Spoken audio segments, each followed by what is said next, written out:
મહુવા તાલુકાના મોટા ખૂંટવડા ગામના ચારેય તરફ આવેલા સીમ વિસ્તારમાં છેલ્લા કેટલાક સમયથી સિંહ અને દીપડાની અવરજવર વધતા ગ્રામજનોમાં ભારે ભયનો માહોલ જોવા મળી રહ્યો છે।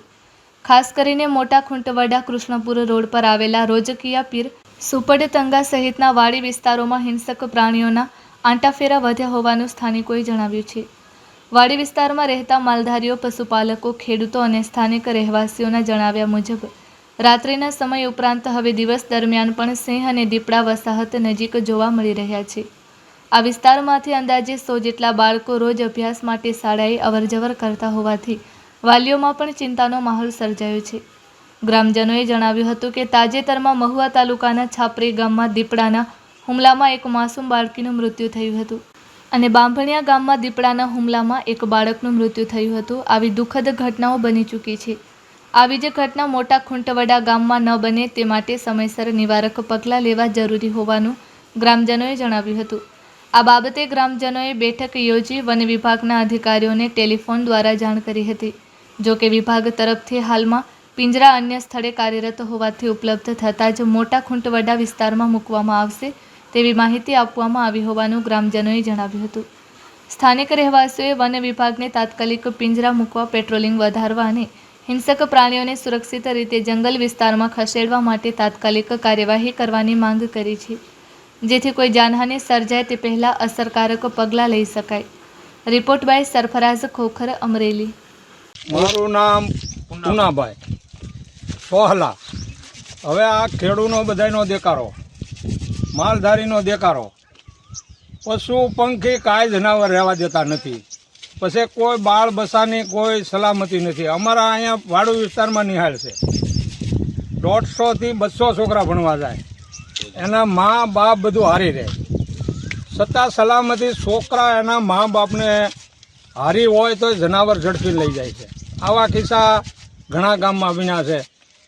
અમે ખૂબ સરકારને વિનંતી કરી, ખેડૂનો, માલધારીનો બધાયનો કકળાટ છે કે તમને અમે હાથે પગે લાગી વિનંતી કરી, તમે આ જનાવર જંગલમાં લઈ જાઓ, અમારે જોતા નથી। અહીંયા શું છે બીજું જંગલનો?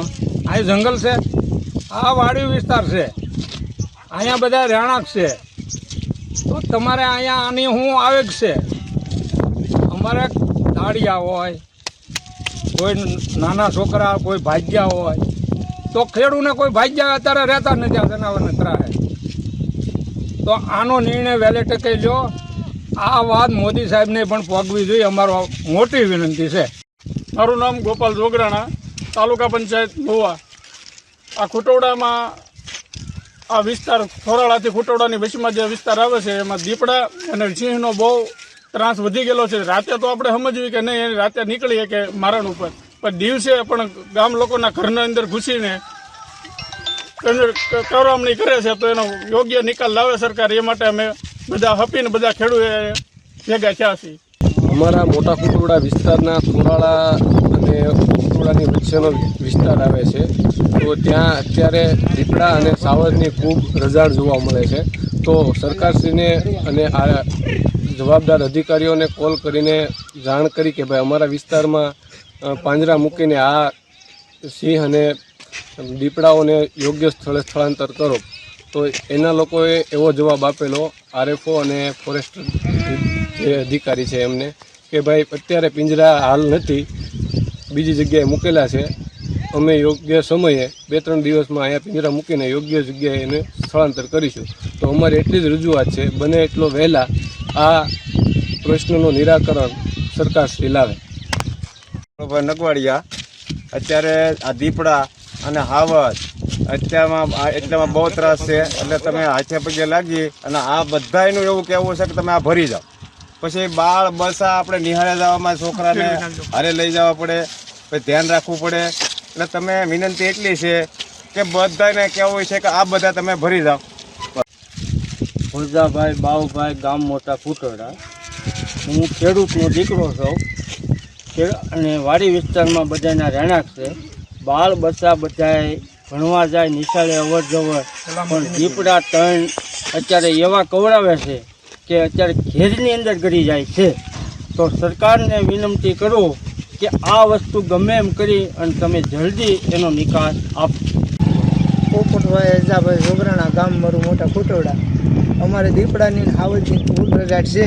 હાલ ઢોર મારી નાખે તો બીજા પણ બાળ બસાની રંજાડ કરે તો એની જવાબદારી સરકારની રહે અને વહેલા છતાં ભરવાનું કરે. અમારા ઘર પાસે વાડીયું છે, વાડીયુંમાંથી જનાવર વસીતાના તોડે છે. ઝટકા મૂક્યા છતાં ઝટકા એ થોડે દિવાળ આડું આવી જાય છે. ટોટ ગામ મોટા ખુટોડા. જે કાંઈ આ માલધારી ખેડૂત જે કાંઈ બોલ્યા છે એમાં હું સહમત છું અને એટલો ત્રાસ છે. આનો ઉકેલ વહેલી તકે સરકાર લાવે એવી અમારી વિનંતી છે.